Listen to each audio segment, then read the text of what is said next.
नमस्कार दोस्तों, market updates के न्यू वीडियो में आप सभी लोगों का स्वागत है। मेरा नाम है सुधीर और यहाँ पे आज था एक्सपायरी का दिन और जैसी एक्सपायरी सोची थी वैसी ही यहाँ पे एक्सपायरी हुई है। तो इस एक्सपायरी में लेके आया हूँ बहुत सारे अपडेट। तो बिना देरी किए चलिए शुरू करते हैं आज के अपडेट।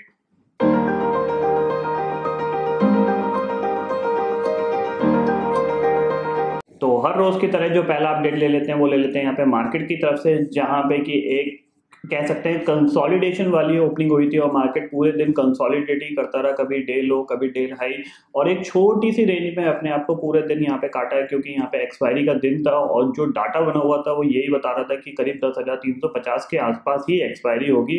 तो एग्जैक्टली वहीं जाके एक्सपायरी हुई है। तो अगर निफ्टी की बात करें तो निफ्टी करीब 1 पॉइंट यहाँ पे चढ़ के बंद हुआ है। वहीं अगर सेंसेक्स की बात करूँ तो सेंसेक्स भी करीब 2 पॉइंट चढ़ के यहाँ पे बंद हुआ है। अगर टॉप 3 गेनर और लूजर की बात करूँ तो यहाँ पे टॉप 3 गेनर में यहाँ पे निफ्टी में रहे एनटीपीसी सबसे ज्यादा बढ़ा, उसके बाद इंडसलैंड बैंक, उसके बाद यस बैंक। वहीं अगर मैं लूजर की बात करूँ तो लूजर में पावर ग्रिड कॉर्पोरेशन सबसे ज्यादा गिरा, उसके बाद एचसीएल टेक्नोलॉजीज, उसके बाद हीरो मोटो। अगला अपडेट ले लेते हैं, वो आ रहे हैं यहाँ पे बैंक ऑफ इंडिया की तरफ से, जहां पे कि करीब 400 से 500 crore bank of India rise करने जा रही है अपनी नॉन कोर एसेट को बेचकर। तो देखते हैं, यहाँ पे ऑलरेडी यहाँ पे स्टेक सेल भी किया था, करीब यहाँ पे एम्प्लॉय को यहाँ पे शेयर्स बेच के यहाँ पे 600 करोड़ रुपया उठाया था मार्केट से। अब ये दोबारा से यहाँ पे 400 से 500 करोड़ रुपया नॉन कोर एसेट को बेच के यहाँ पे उठा रहे हैं। अब देखते हैं आगे आने वाले दिनों में स्टॉक पे कैसा इफेक्ट पड़ता है। अगला अपडेट लेते हैं, वो आ रहा है यहाँ पे ई क्लर्क्स की तरफ से, जहां पे स्टॉक में करीब 6% की तेजी देखी गई थी और यहाँ पे अप्रूवल मिल गया है यहाँ पे बायबैक का, और बायबैक की जो कीमत है वो करीब 262 करोड़ की है टोटल। अगला अपडेट लेते हैं, वो आ रहा है यहाँ पे रिलायंस इंफ्रास्ट्रक्चर की तरफ से, जहां पे कि दिल्ली आगरा हाईवे पे जो इनका प्रोजेक्ट था जिसमें कि जो टोटल कॉस्ट है करीब 3600 करोड़ है, उसको यहाँ पे ये बेचने जा रहे हैं। और इसको बेचने के बाद करीब जो पैसा आएगा वो यहाँ पे डेट को कम करने में रिलायंस इंफ्रा लगाएगा। तो देखते हैं आगे आने वाले दिनों में स्टॉक पे कैसा इफेक्ट पड़ता है, क्योंकि आज तो करीब 4% की गिरावट के साथ कामकाज कर रहा था।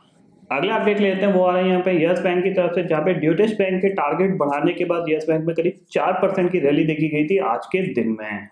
अगला अपडेट लेते हैं, वो आ रहे हैं यहाँ पे टाटा मोटर्स की तरफ से, जहाँ पे 2% की गिरावट देखी गई टाटा मोटर्स में। और रीजन आ रहा है कि यहाँ पे जेएलआर के रिकॉल हुए हैं, काफी गाड़ियां वापस बुलाई गई हैं, कुछ उसमें टेक्निकल फॉल्ट देखा गया था, इसके चलते ये गिरावट देखी गई थी आज टाटा मोटर के स्टॉक में 2% की।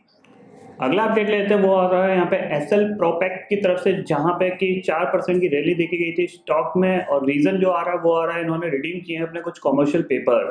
तो ये जो पैसा आएगा रिडीमशन के बाद वो अपनी कंपनी के एक्सपेंशन में लगाया जाएगा, तो इसीलिए यहाँ पे स्टॉक में करीब 4% का उछाल देखा गया था। अगला अपडेट लेते हैं, वो आ रहा है यहाँ पे वोल्टास की तरफ से, जहाँ पे सीएलएसए के डाउनग्रेड के बाद करीब यहाँ पे स्टॉक में 3% की गिरावट देखी गई थी और जो डाउनग्रेड का प्राइस है वो करीब 17% के लो पे है। तो इसीलिए ये तेज गिरावट देखी गई थी वोल्टास के स्टॉक में, ऑलमोस्ट 3.5% यहाँ पे गिर के बंद हुआ है। अगला अपडेट लेते हैं, वो आ रहा है यहाँ पे जुबिलेंट फूडवर्क की तरफ से, जहाँ पे ब्लॉक डील के चलते यहाँ पे स्टॉक में सुबह सुबह करीब 3% की तेजी गई थी, बट उसके बाद तेजी टिक नहीं पाई, उसके बाद पूरा यहाँ पे डाइल्यूट हो गया था वो गेन जो था। और यहाँ पे करीब 40 लाख स्टॉक्स की यहाँ पे ब्लॉक डील हुई है जो कि प्रमोटर्स ने बेचे हैं। हालांकि यहाँ पे एचडीएफसी सिक्योरिटीज करीब 32% के अपसाइड देख रहा है इस स्टॉक में।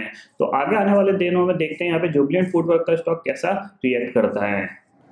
अगला अपडेट लेते हैं, वो आ रहे हैं यहाँ पे ल्यूपिन की तरफ से, जहाँ पे स्टॉक में 2% की तेजी देखी गई थी। और यहाँ पे जो इनका मंदीदीप की जो यूनिट है वहाँ पे यूएस एफडीए के कुछ कंसर्न चल रहे हैं, बट उस कंसर्न के बावजूद यहाँ पे जो ब्रोकर हाउस है उनका जो बाय कॉल यहाँ पे इनिशिएट है ऑलरेडी ल्यूपिन पे है। अब देखते हैं आगे आने वाले दिनों में कैसा ये स्टॉक परफॉर्म करता है, क्योंकि ये काफी दिन से अंडर परफॉर्म रहा है।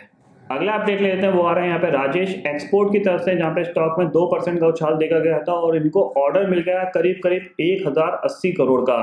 तो इस ऑर्डर के बाद ही ये स्टॉक में 2% के उछाल देखा गया था। अगला अपडेट लेते हैं, वो आ रहा है यहाँ पे बीएससी की तरफ से, जहाँ पे शेयर बायबैक के लिए कंसिडर होगा मई 7 को।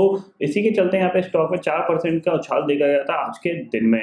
तो फिलहाल दोस्तों आज के अपडेट इतने ही थे। आई होप ये अपडेट आपको पसंद आएंगे। वीडियो पसंद आता है तो लाइक और शेयर जरूर करिएगा और चैनल को जो सब्सक्राइब कर लीजिए, क्योंकि मैं सुधीर लेके आता रहूंगा हर दिन आपके लिए नए नए वीडियो। इसी के साथ शुक्रिया दोस्तों, जय हिंद।